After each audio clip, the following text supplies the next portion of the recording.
important points, because service sector is one area where concurrent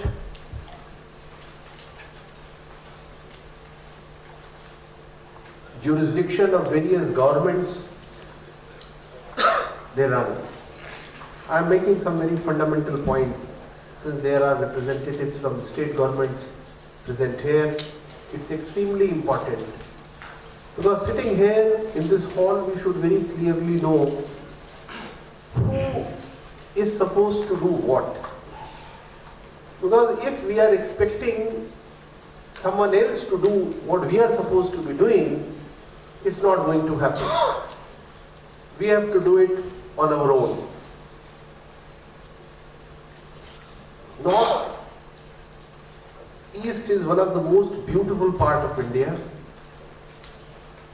It's one of the most well-endowed part of India and of this entire subcontinent.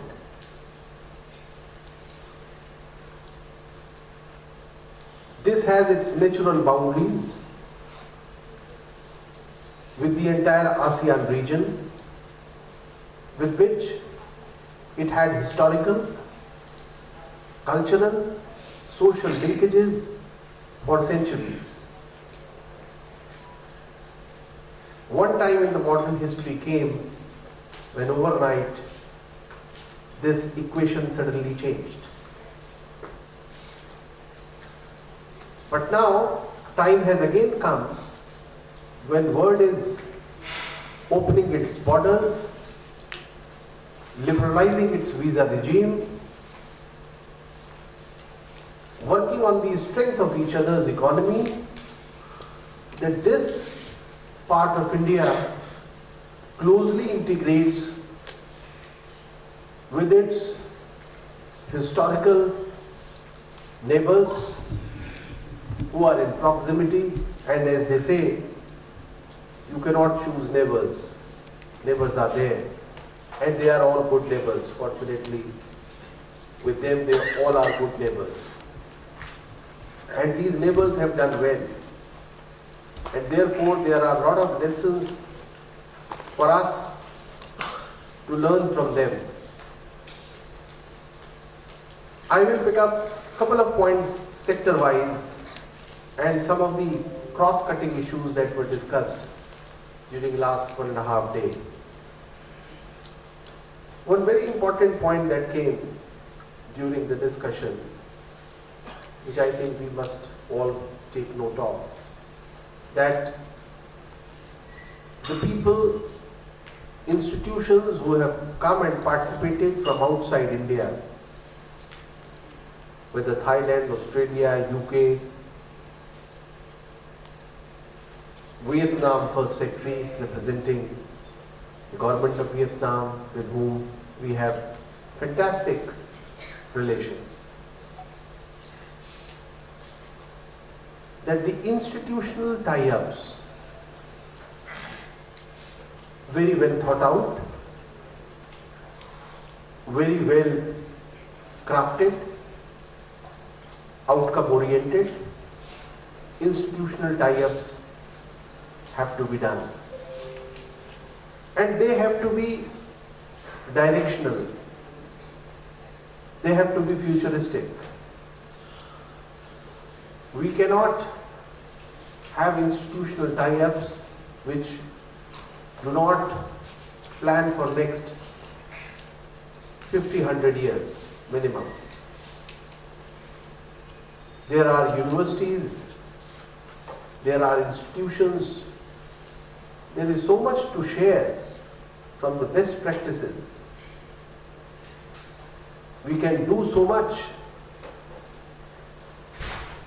only by following some of the best practices that some of these nations have done, that we don't need anybody's sermons. You have to simply emulate some of those things.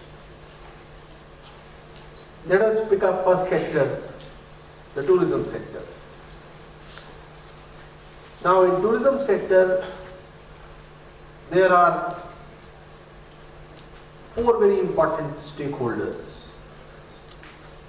One stakeholder is the central government, another stakeholder is the state government, third very important stakeholder is the industry, the tourism industry, and fourth is the customer tourist.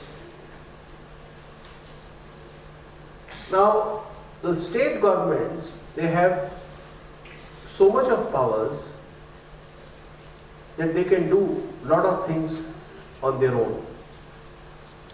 Now, I am saying, and northeastern states representative will have to sit with their state government, because this is what is globally happening. We will share with you, I am sure you all know it already, that why Indian tourism as such is not competitive. It's not a story which is not known, it's a well-known story. And one of the major reasons is that taxation at multiple levels is very high. Perhaps nowhere in the world a tourist is taxed as much as in India. And the fundamental concept of exports is that you don't have to export taxes. But what is happening when a foreign tourist, especially I am talking of foreign tourist, he comes to a country, then the effort of the government has to be to least tax him. Because then otherwise, if he is taxed heavily, then he would prefer choosing areas where he is not taxed that much. Here comes the role of the state government. Now, why I am saying the state government? Because the VAT which is charged is within the state government's domain. Service tax already the industry association is taking up with the government of India that the service tax on the tourism, as and when the GST comes, should be in the lowest slab. This is one effort which is happening at the government of India level, and here in the state straight away the VAT taxation levels have to be brought down.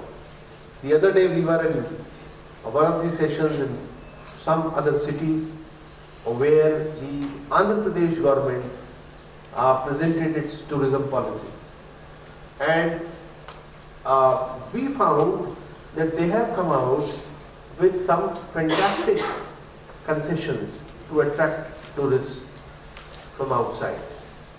And a rupee spent on tourism generates a multiple times money more than a rupee concession given. So therefore, a rupee concession is worth giving in tourism sector. This is one part. Second, what a state government can do. These are the practical suggestions which various countries are putting into practice. Recently, China last year became one of the biggest outbound tourism country, with 100 million outbound tourists, Chinese, going out of China, which means they are spending money, traveling to other destinations.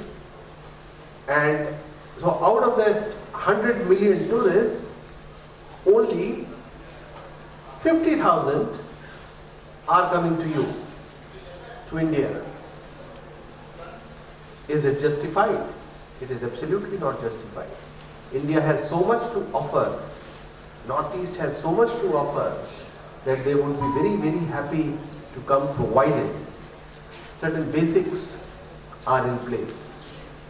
And those basics, while infrastructure is one important part, and it cannot happen overnight, but there are so many other things that the state government and the tourism industry together can put together.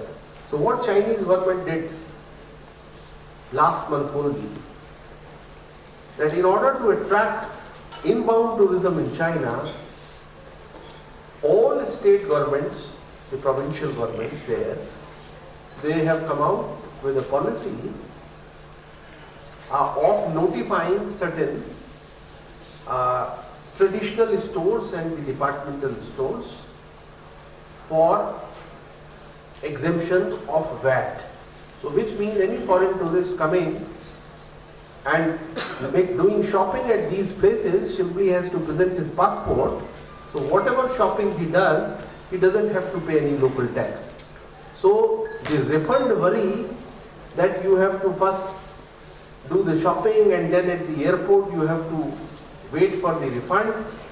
Now that worry they have removed, and they are expanding this network across the country, so that wherever foreign tourist is going in the city, he will have 2-3 notified shops where he can go and he can do the shopping. Now these are very small initiatives, but they have big impact. Big impact in the sense that it is the gesture, it is the messaging which is extremely important. And this messaging has to come from the state governments. So initiatives like this will have to be taken by the state governments to give a very positive signal that you are also proactive and you are willing to do something to attract tourists in your region. Now this appetite has to come from the state governments. Third very important point, since yesterday it came,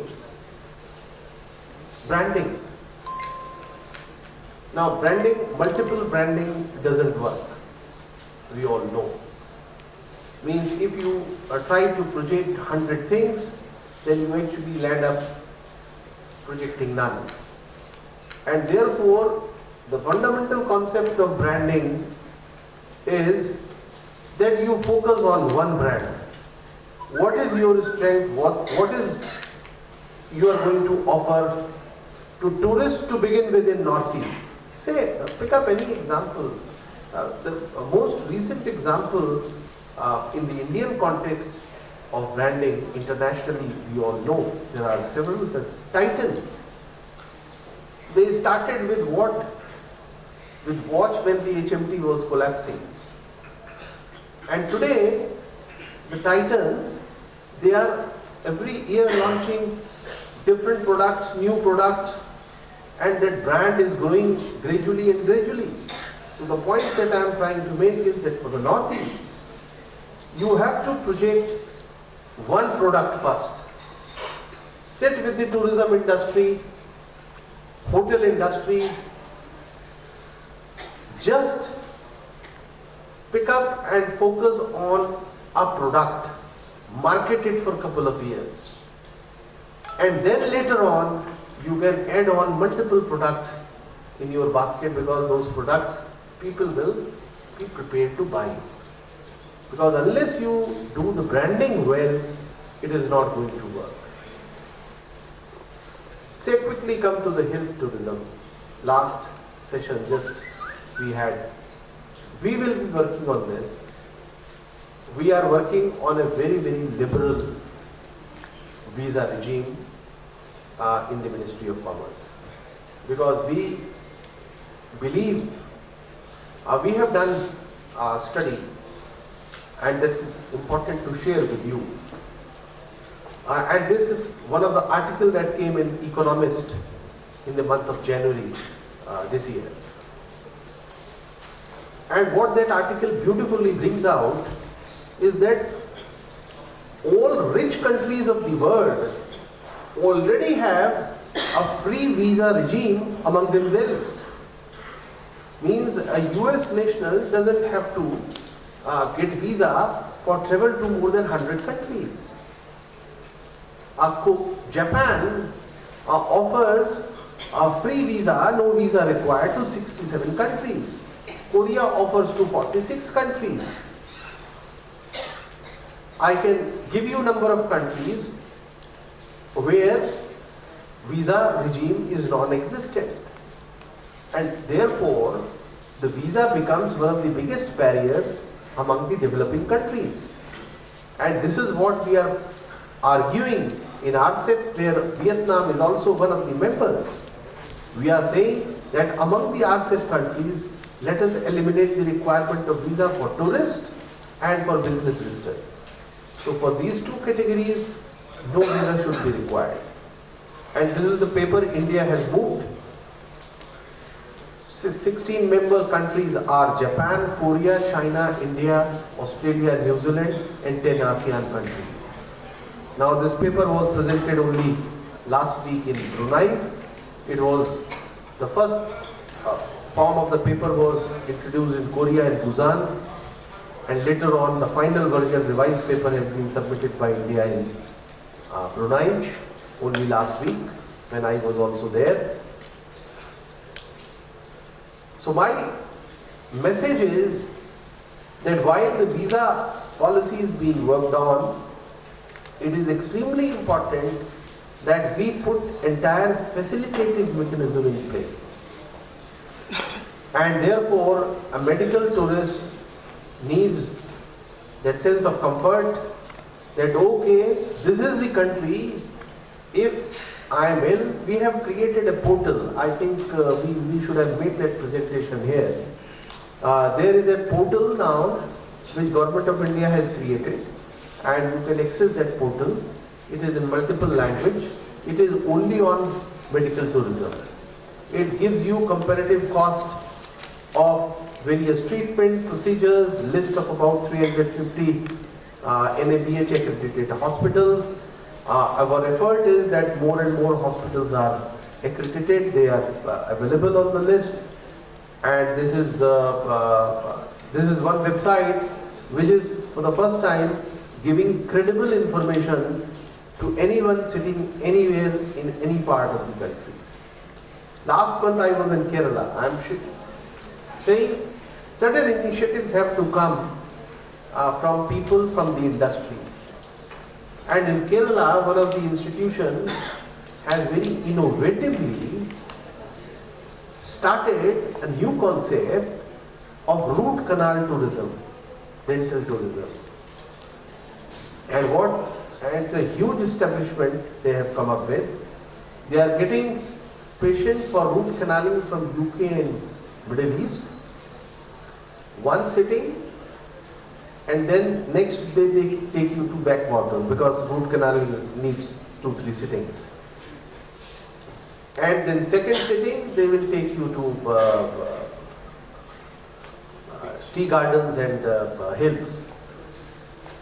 And third sitting, your root canaling and crowning is complete, and a 3-day package, and it is being sold, it is booked to the full.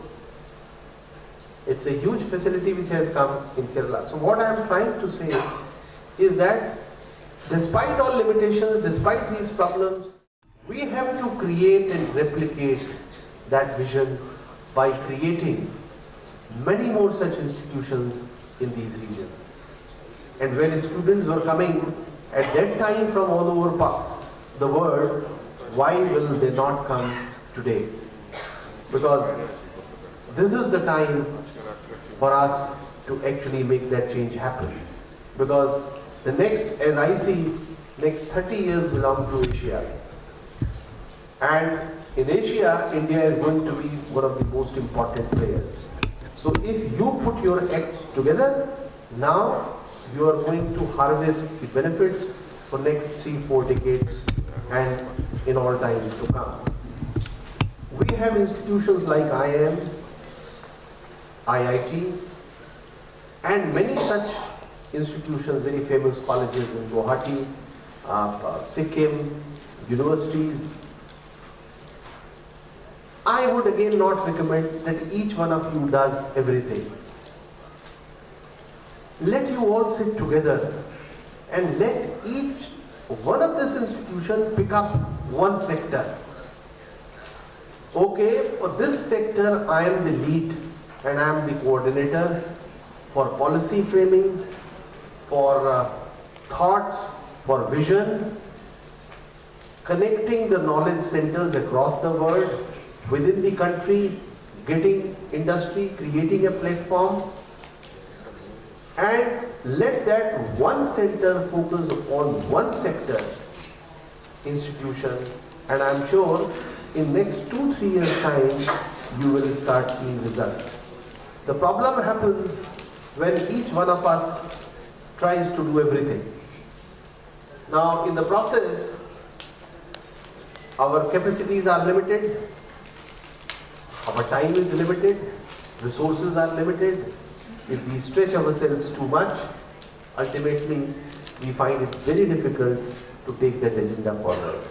So my recommendation, strong recommendation would be that after this conference, we identify carefully which is the best suited institution for which sector, and let that institution nurture that sector in entire northeastern region.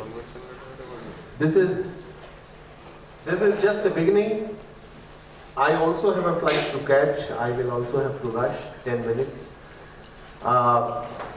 We collectively have do lot of churning in last 36 hours or so. And this churning must lead to some small baby steps. Now, we should never expect miracles to happen to change the scenario. No, that is not required.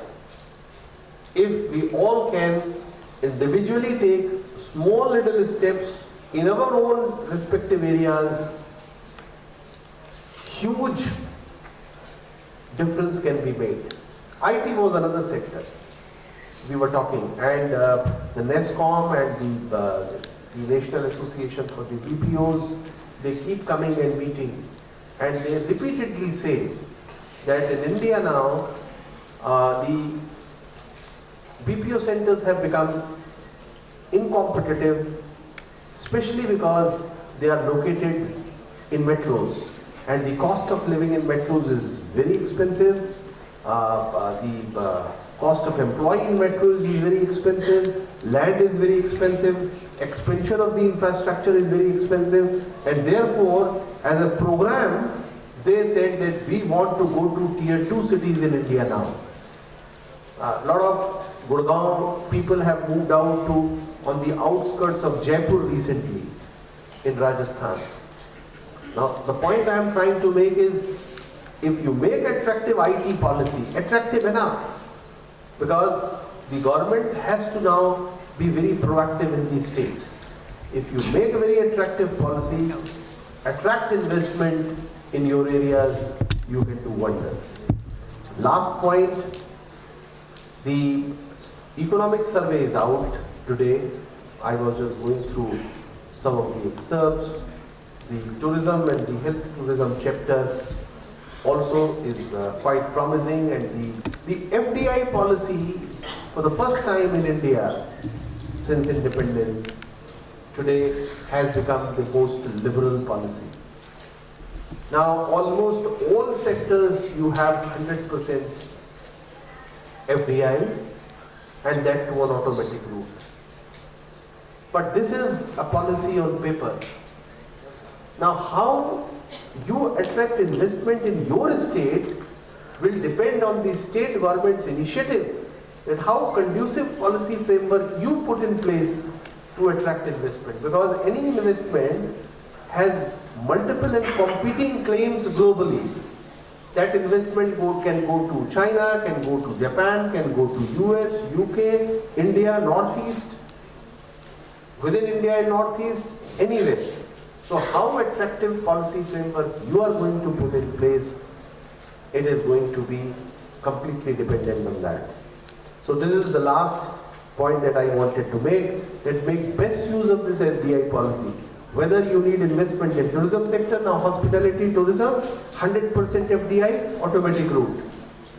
Now, if hotels are not coming, lodges are not coming, which means your land laws are not in place, your acquisition processes are not in place, your municipal government clearances are not in place.